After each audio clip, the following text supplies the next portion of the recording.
Vuela paloma, de Leonora Carrington.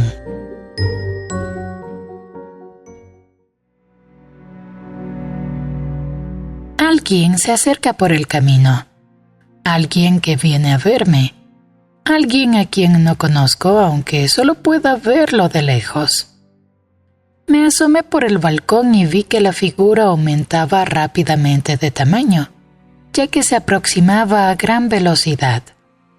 Pensé que era una mujer por su larga cabellera lacia que caía sobre la crin del caballo. El caballo era grande, de huesos fuertes y redondeados y pelaje de ese peculiar matiz entre rosa y morado, del color de las ciruelas maduras, ese tono al que llaman ruano. De todos los animales, el caballo es el único que tiene ese color rosado. La persona que montaba el caballo iba vestida de manera bastante desastrada. Me recordaba la lana de una oveja montés. Sin embargo, los colores eran ricos, casi regios, y una camisa dorada era apenas visible entre las crenchas sueltas de lana. Si bien es cierto que al observarla de cerca la camisa estaba algo sucia y llena de agujeros, el efecto general era impresionante. Se detuvo bajo el balcón y alzó los ojos hacia mí. Traigo una carta que requiere respuesta inmediata. La voz sonaba masculina, así que me quedé con la duda, sin saber de qué sexo era. ¿Quién eres tú?, pregunté con cautela. Soy Ferdinand, emisario de Célestine des Erlingdois. La voz suave del jinete era incuestionablemente de hombre. Un olor de heliotropos y vainilla mezclado con sudor llegó hasta mi nariz. Me incliné hacia él y, tomando la carta de su mano, aproveché para observar su rostro semioculto. Era muy blanco, con los labios pintados de rojo púrpura. El caballo sacudió su cuello robusto. Señora, decía la misiva, tenga la bondad de ayudarme en mi honda aflicción. A cambio se enterará de algo muy provechoso para usted. Confía en mi emisario su honorable persona, así como sus lienzos, pinceles y todo lo que necesita para ejercer su oficio de artista. Le suplico, estimada señora, que acepte mis más profundos y sentidos respetos. Firmado, Célestine des Erlingdois.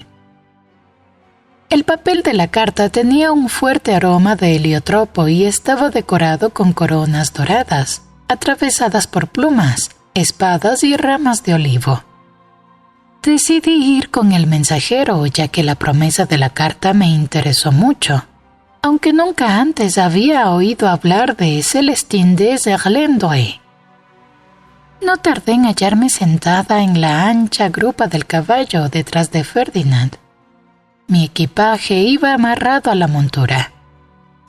Nos dirigimos hacia el oeste por una ruta que cruzaba una región agreste, donde abundaban extensos y oscuros bosques. Era primavera. Del cielo plomizo y cargado cayó una lluvia tibia. El verde de los árboles y del campo era intenso. De cuando en cuando me vencía el sueño y varias veces estuve a punto de caerme del caballo, pero alcanzaba a agarrarme de la ropa lanuda de Ferdinand, quien no parecía preocuparse por mí. Iba pensando en otras cosas y cantando suspiros de la rosa moribunda. Sus pétalos fríos sobre mi corazón. Mis lágrimas ardientes no pudieron calentar. La suave piel de terciopelo de mi rosa. ¡Ay, de mi rosa! Estas últimas palabras me despabilaron por completo, ya que las gritó sin contemplaciones en mi oído izquierdo. ¡Idiota!, grité furiosa. Ferdinand se rió suavemente. El caballo se detuvo. Habíamos llegado a un patio inmenso, a unos cientos de metros de una casona de piedra oscura y amplias proporciones. El lugar tenía un aspecto tan triste que me dieron ganas de dar media vuelta y regresar a casa. Todas las ventanas estaban tapiadas. No salía ni una voluta de humo de sus chimeneas y había cuervos posados aquí y allá en su tejado. El patio se veía tan desierto como la casa. Pensé que había un jardín del otro lado de la mansión, porque vi árboles y el cielo pálido a través de un portón de hierro forjado. El portón era extraño. Tenía un ángel gigantesco de hierro forjado, sentado en medio de un círculo, con la cabeza echada hacia atrás en un gesto angustiado. A la derecha, en la parte superior del círculo, una pequeña ola esculpida en hierro fluía hacia la cara del ángel. ¿En dónde estamos?, pregunté. ¿Ya llegamos? Estamos en Erlendroe, respondió Ferdinand luego de una pausa. Miró hacia la casa sin girar la cabeza. Me pareció que esperaba a alguien, algo, que sucediera alguna cosa. No se movió. El caballo estaba quieto con la vista al frente. De pronto comenzaron a sonar campanas. En toda mi vida había escuchado tal concierto de campanadas. El eco se propagó a nuestro alrededor, por entre los árboles, como un líquido metálico. Los cuervos del tejado, aturdidos, alzaron el vuelo. Estaba a punto de interrogar a mi compañero de viaje cuando una carroza tirada por 4 caballos negros pasó junto a nosotros a gran velocidad como una sombra fugaz. El carruaje se detuvo frente a la verja de hierro forjado y me di cuenta de que era un coche fúnebre, suntuosamente decorado con follaje y flores en relieve. Los caballos eran de la misma raza que el del heraldo, lustrosos y con silueta redondeada, pero estos tenían un pelaje negro azulado como la uva moscatel. La puerta de la casa se abrió y salieron 4 hombres cargando un féretro. El caballo de Ferdinand comenzó a relinchar y los caballos negros contestaron, volviendo sus cabezas hacia nosotros. Los porteadores del ataúd iban vestidos con el mismo estilo que Ferdinand. La única diferencia era el color de sus vaporosas túnicas, moradas, negras y de un profundo carmesí. Sus caras eran muy blancas e iban maquillados igual que Ferdinand. Todos tenían una cabellera larga, abundante y mal peinada, como pelucas viejas arrumbadas en un desván durante años. Apenas había tenido tiempo de observar todo esto cuando Ferdinand le dio un fustazo a su caballo y salimos a todo galope por una avenida, levantando piedras y polvo detrás de nosotros. La carrera fue tan veloz que casi no pude mirar a mi alrededor, pero tuve la impresión de que atravesábamos un bosque. Al final, Ferdinand detuvo al caballo en un claro rodeado de árboles. La tierra estaba cubierta de musgo y flores silvestres. Había un sillón a unos metros de nosotros, tapizado de terciopelo verde y malva. «Desmonte, por favor», indicó Ferdinand. «Coloque su caballete a la sombra. ¿Tiene sed?». Contesté que sí me apetecía algo de beber y me deslicé del lomo del caballo.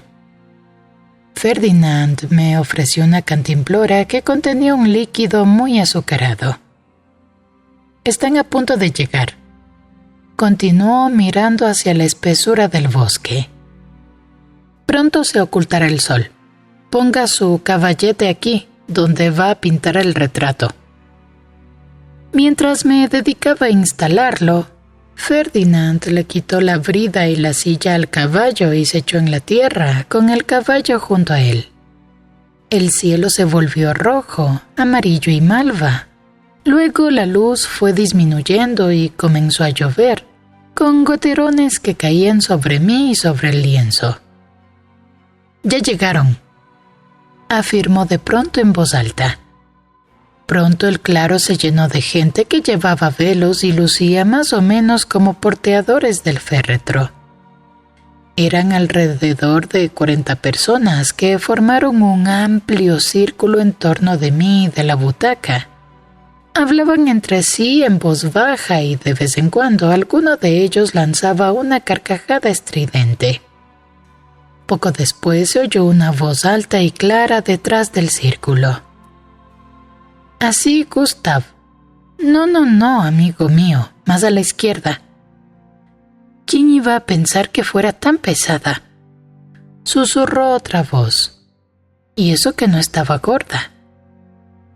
Las risas sonaban como balidos de ovejas y, mirando a mi alrededor, tuve la vívida impresión de que me rodeaba un rebaño de extrañas ovejas vestidas para un tétrico ritual.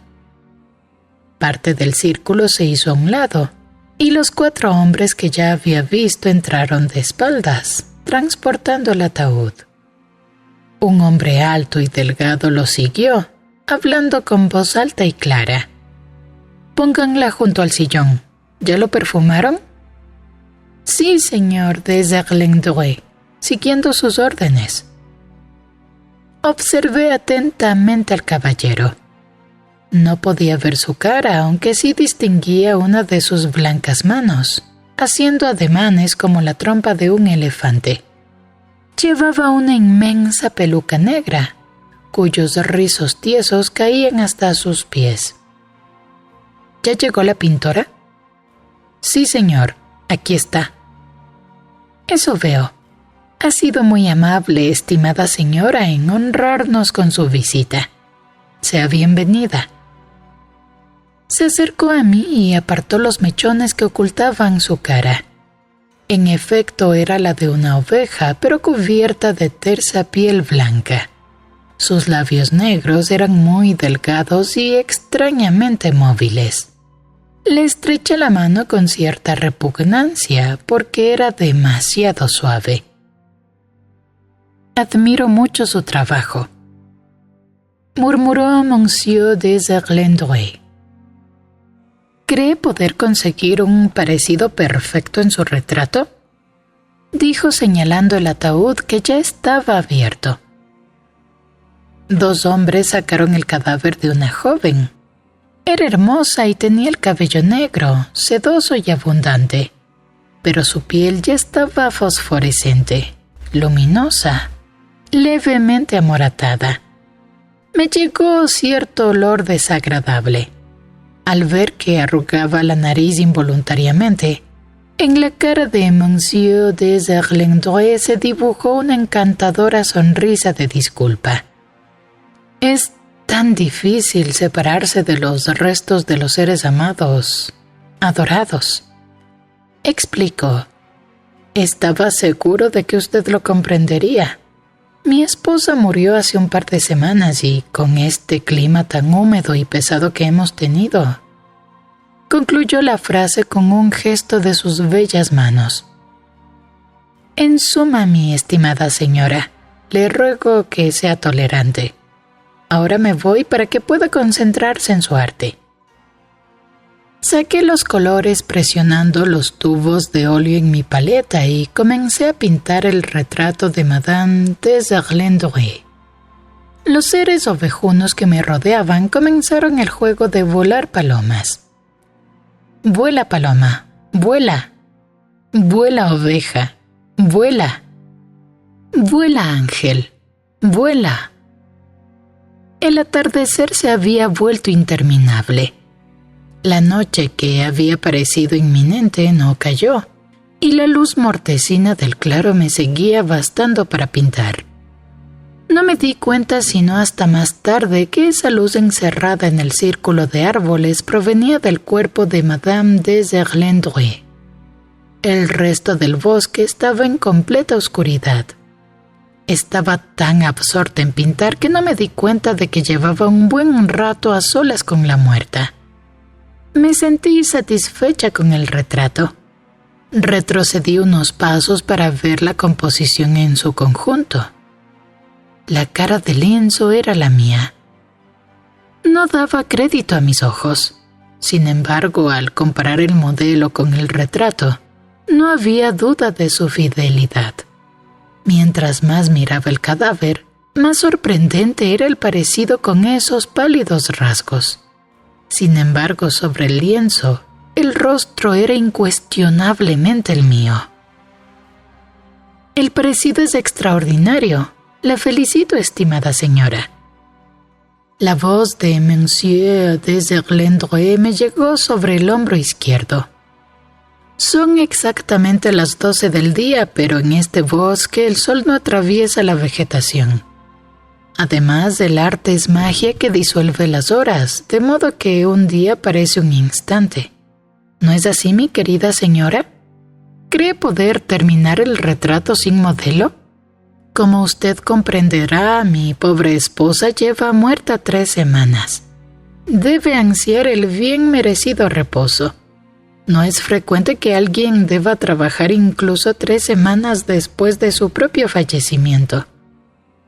Dejó escapar una risilla para subrayar su chiste. Puedo ofrecerle una habitación agradable y bien iluminada en Erlendoe. Permítame llevarla en mi coche. Seguía la enorme peluca ambulante como una sonámbula. El estudio era una amplia habitación con un enorme armario que ocupaba la pared del fondo.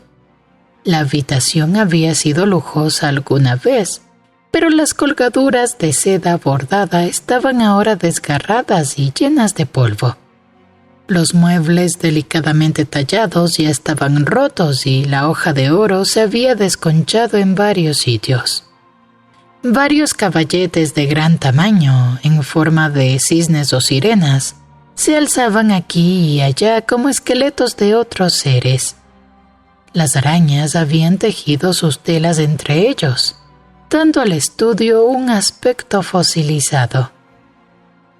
Este es el estudio de Madame Deserlendroy. Aquí fue donde murió. Me puse a curiosear en el armario, en el que se amontonaba gran cantidad de prendas de vestir, pelucas y zapatos viejos en total desorden.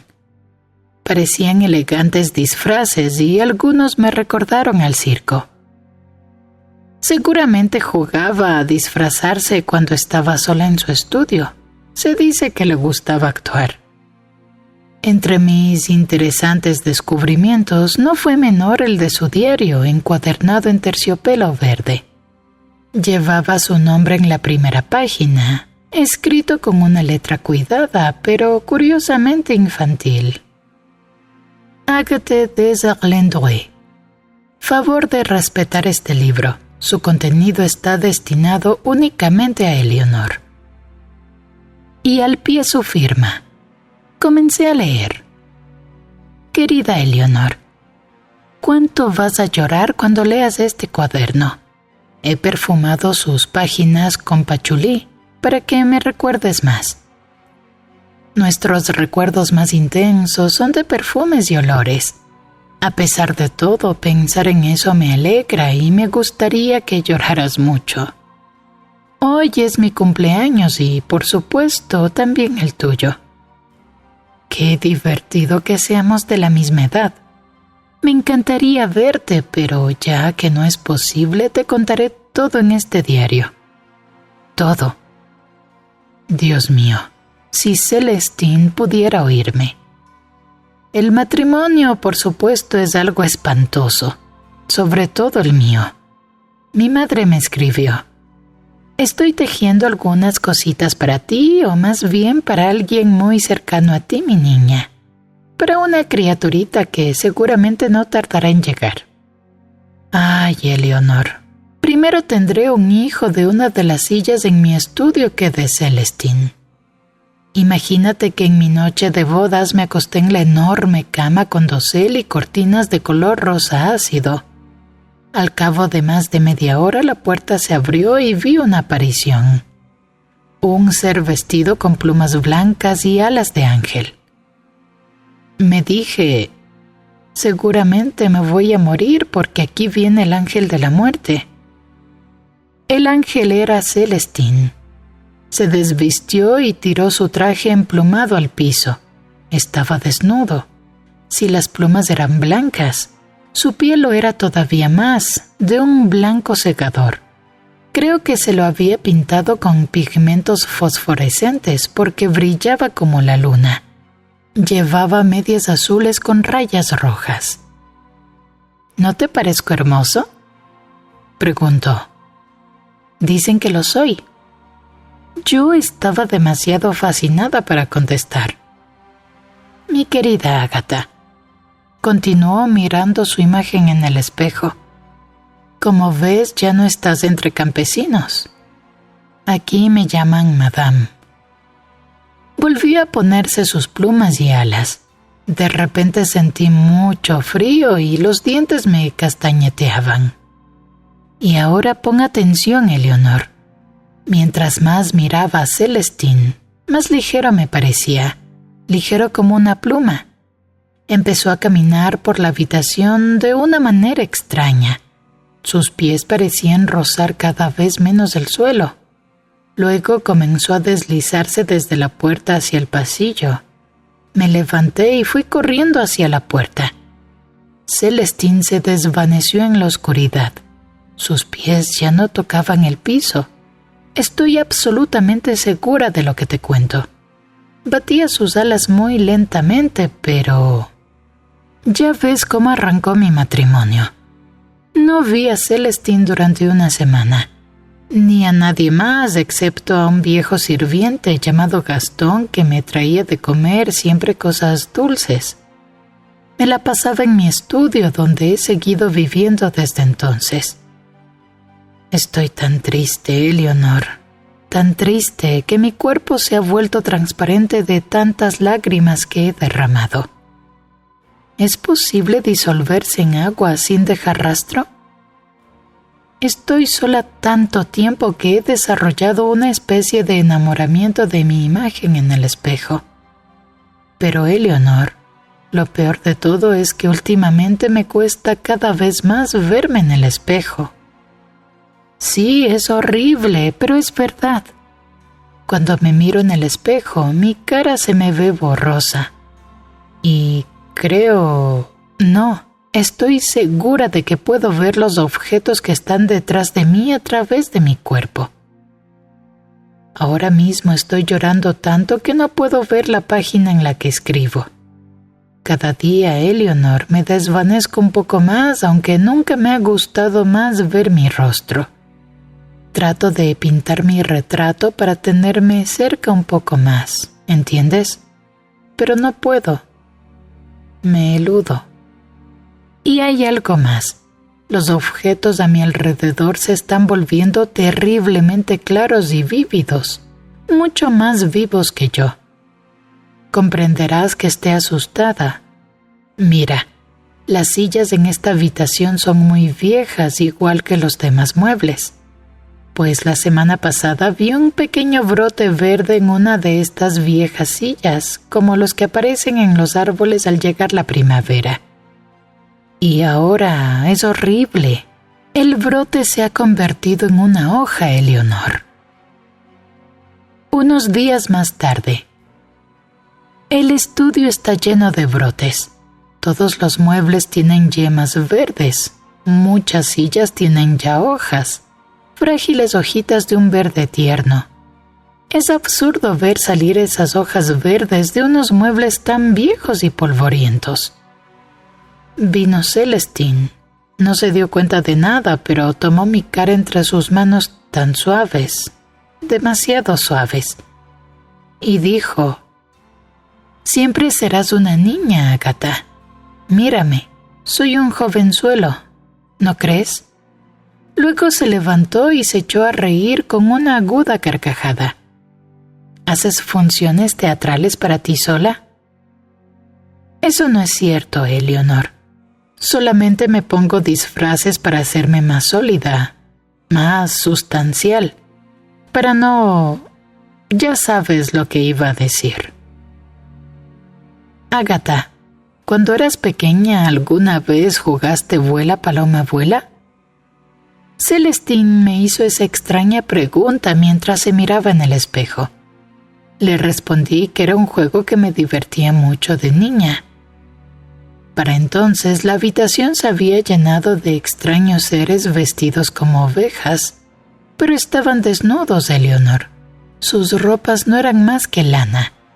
Todos eran hombres pintados como rameras. «Los corderos de Dios», dijo Celestine. Nos sentamos en torno a una mesa redonda y de pronto aparecieron unos 20 pares de manos por entre los mechones del pelo. Noté sus uñas barnizadas pero muy sucias. Las manos eran pálidas y grisáceas. Todo eso no fue más que una impresión momentánea, pues yo no tenía ojos más que para las manos de Celestine. Te juro, Eleanor, que sus manos chorreaban de humedad, y eran tan, pero tan suaves, y tenían un color muy peculiar como de madreperla. Él también se miraba las manos con una sonrisa secreta. «¡Vuela, paloma, vuela!», gritó y todas las manos se elevaron, agitándose como si fueran alas. Mis manos también aletearon. «¡Vuela, oveja, vuela!», exclamó Celestine y las manos se estremecieron sobre la mesa, pero no se levantaron. «¡Vuela, ángel, vuela!». Hasta ese momento nadie cometió un error. De pronto la voz de Celestine se elevó en un grito agudo y terrible. «¡Vuela, Celestine, vuela!». «Eleanor, querida Eleanor, sus manos». El diario de Agatha se interrumpía bruscamente en ese punto. Me volví hacia su retrato. El lienzo estaba en blanco. No me atreví a mirar mi cara en el espejo. Sabía lo que iba a ver. Mis manos estaban tan frías.